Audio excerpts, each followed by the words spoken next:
Hey, Teacher Thoughts here, coming at you with another video. Well, it's a little bit of a overcast, dreary day. It's definitely spring in North Idaho, but it's not quite time to put our vegetables outside. We gotta wait for those soil temperatures to warm up to about 56 degrees, which means we need nighttime temperatures to stay above 50, and they're still getting into freezing.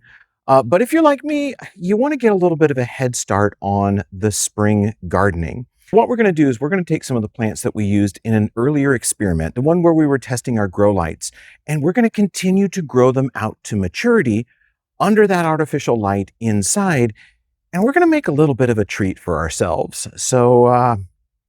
Yeah, we're going to make some pesto, but I'm going to show you how to start growing your basil so that it's ready to have that fresh basil for pesto inside when it's still freezing. So I'll bring you on close, we'll show you the plant up, and then I'm going to show you where I'm going to continue to grow them out.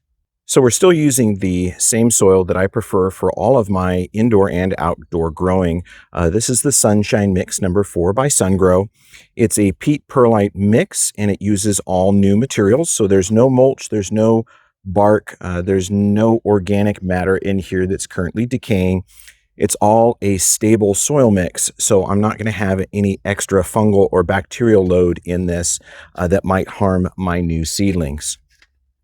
For these trays, they fit 10 pots, and we're going to be using the 4-inch nursery container. So that is a pot that measures 4 inches by 4 inches by roughly about 4 inches. So this is going to be the perfect soil volume for us to grow our basil up to maturity.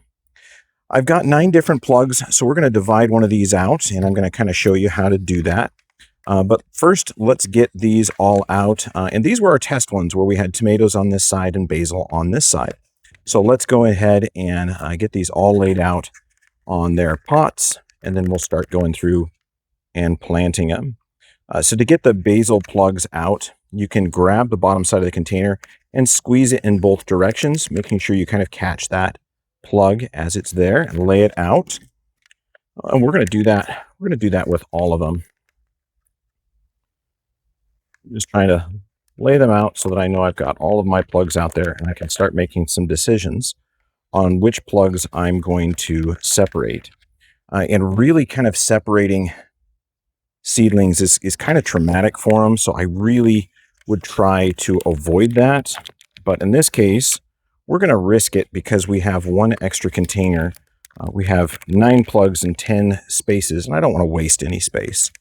So I think this is the plug that we're going to try to divide this one out here. So you can see that their roots are all intermeshed, and we want to make sure when we select these that we don't simply rip too much of them apart. So I'm going to try to divide it right down and through here. I've got one taproot on this side, one taproot buried there, and then this seedling's on the far other side. So I'm going to try to just go through and break that off. And you can see the majority of the roots came with it. We're going to gently separate that. Since I have this in my hand now, I'm going to go ahead and just plant that one. I'm going to dig a hole with my fingers, drop the plug in, make sure it goes all the way in, make sure all those roots go down. And then I'm going to pinch the soil around it. Let's do that with the other plug. And this is the same method that I use for all of my plugs. I'm going to use a couple of fingers to pull the soil away. I'm going to insert the plug, and then I'm going to close the soil around the surface of the plug. That makes sure that the soil that is wet from being in the plug tray is covered by the dry soil that we are adding in here. And there's a little bit of moisture, but it's still drier than the other one. And that's going to make sure that the central plug doesn't act like a wick and draw more moisture out, causing our plants to dry out prematurely. So we want to make sure that it's covered. We want to make sure it's buried in there. And all right. And now that they're all planted, we'll go ahead and move them to our inside grow location, where we're going to grow them out to maturity, where we can start harvesting the basil for consumption and making our pesto. All right, so our basil seedlings are back in the indoor grow area. They are under the artificial light, and we're going to go ahead and water them with our Jack's Classic Petunia Feed fertilizer mix.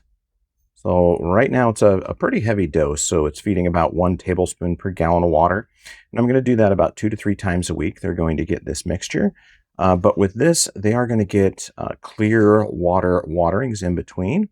Um, so, whatever watering is not in one of those 2 to 3 times a week intervals will be clear water.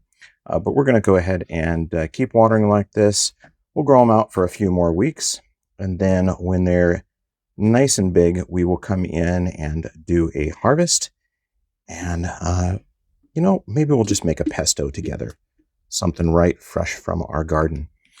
So there you go. There is transplanting up our herbs that we started in here as a test, putting them back in here in larger containers, and we will start harvesting them when they're ready and make our own homemade pesto. And this is something that you can definitely do in your own home. If you get yourself a grow light, a cheap option is that Home Depot grow light for $22. And it's going to do just fine for growing indoors. A little bit of potting mix, some containers, some seed, and you can have an indoor garden if you don't have outdoor space, or an indoor garden when the weather is not yet right for outdoor gardening. Anyway, as always, I hope you enjoyed. I hope you learned something, and I hope you definitely subscribe to the channel. As always, Ag Teacher Thoughts out.